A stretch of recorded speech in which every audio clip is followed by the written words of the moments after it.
All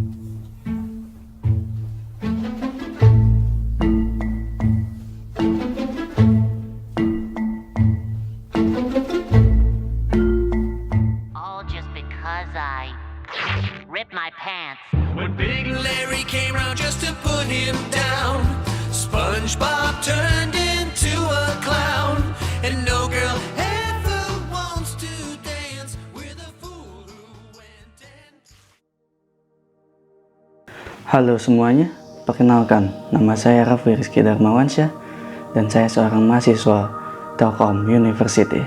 Di sini, saya akan membahas tentang serial animasi SpongeBob. Tidak banyak yang tahu, ternyata kisah SpongeBob, Patrick, dan warga Bikini Bottom ini memiliki kaitan yang erat dengan mutasi gen.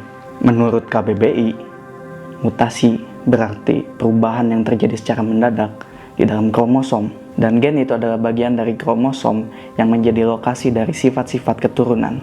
Sehingga dapat kita simpulkan, mutasi gen adalah perubahan yang terjadi secara mendadak pada materi genetik, baik itu pada RNA atau DNA atau kromosom.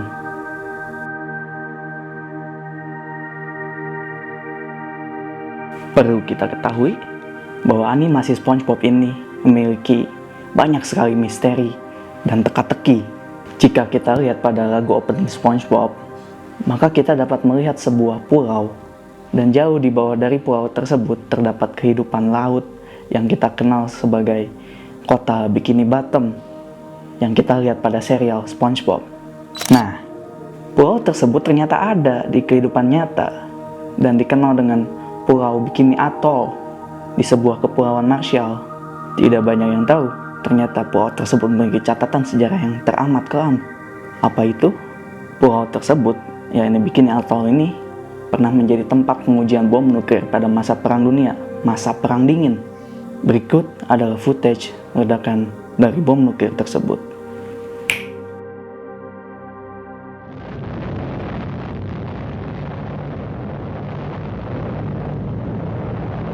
A million tons of water alive with deadly rays, awe-inspiring in its significance for man.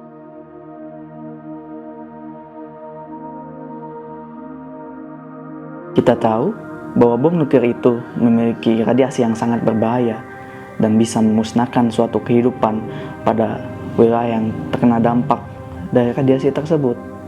Jadi, apa hubungannya mutasi gen, radiasi nuklir, dan SpongeBob?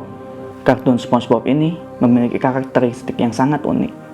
Di dalam episodenya, selalu ditampilkan pesan tersirat yang menggambarkan suatu kejadian nyata yang terjadi pada dunia ini, baik itu kehidupan yang negatif atau kehidupan yang unik. Berbagai petunjuk ditampilkan dalam episodenya, sehingga membuat kita berasumsi bahwa benar bahwa Bikini Bottom itu terbentuk karena adanya radiasi nuklir. Salah satu petunjuknya yakni footage dari ledakan bom Baker, bom yang diledakkan di Bikini Atoll ini, ditampilkan dalam episodenya.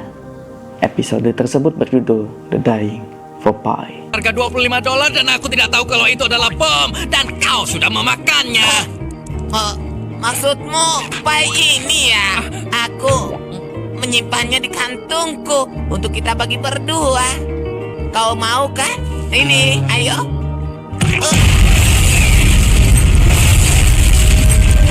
Bakery itu jika kita artikan dalam bahasa Indonesia, artinya adalah kue.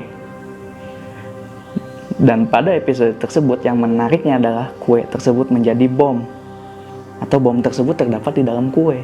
Padahal aslinya itu adalah nama dari bom nuklir itu adalah bom Baker.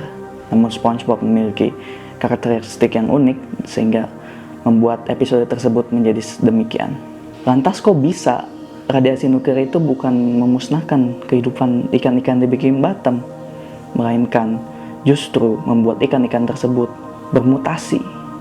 Bikini Bottom ini tidak hanya terbentuk karena adanya paparan radiasi nuklir, melainkan adanya juga lautan sampah, tumpahan minyak yang membuat langit Bikini Bottom memiliki warna tersebut, lalu radiasi nuklir itu sendiri.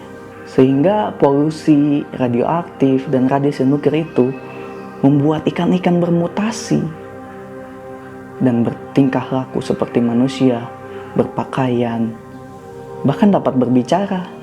Tapi kau yakin kau tidak mau pintar lagi dan menjadi temanku lagi? Pengetahuan tidak bisa mengganti persahabatan. Aku lebih memilih jadi orang bodoh. Bukan hanya bodoh, Patrick, tapi kau juga sahabatku. Teori ini juga dapat didukung dengan bagaimana penduduk Bikini Bottom tersebut yang tinggal tidak di terumbu karang seperti ikan-ikan yang normal, melainkan mereka tinggal di knalpot, yakni para penduduk kotanya, lalu tuan crab yang tinggal di sebuah jangkar, SpongeBob yang tinggal di sebuah nanas yang terjatuh, bahkan Krusty Krab yang terbuat dari perangkap kepiting.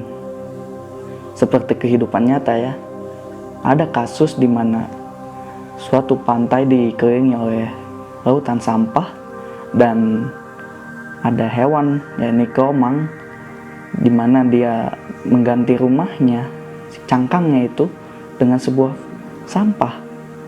Nah, intinya ledakan dari nuklir itu membuat terbentuknya kehidupan Bikini Bottom. Kenapa bisa seperti ini? Meski ini fiktif, tapi sains bisa berkata lain.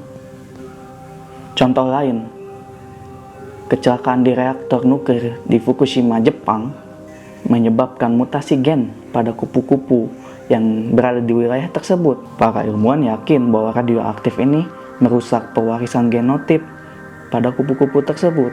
Dan hasil penelitian membuktikan bahwa radiasi dari bahan radioaktif nuklir tersebut merusak pewarisan genotip pada kupu-kupu.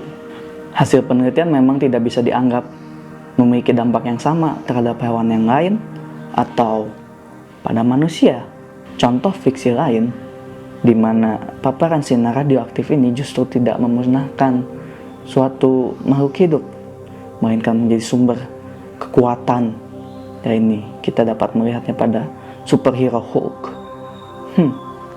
Saya jadi pengen coba.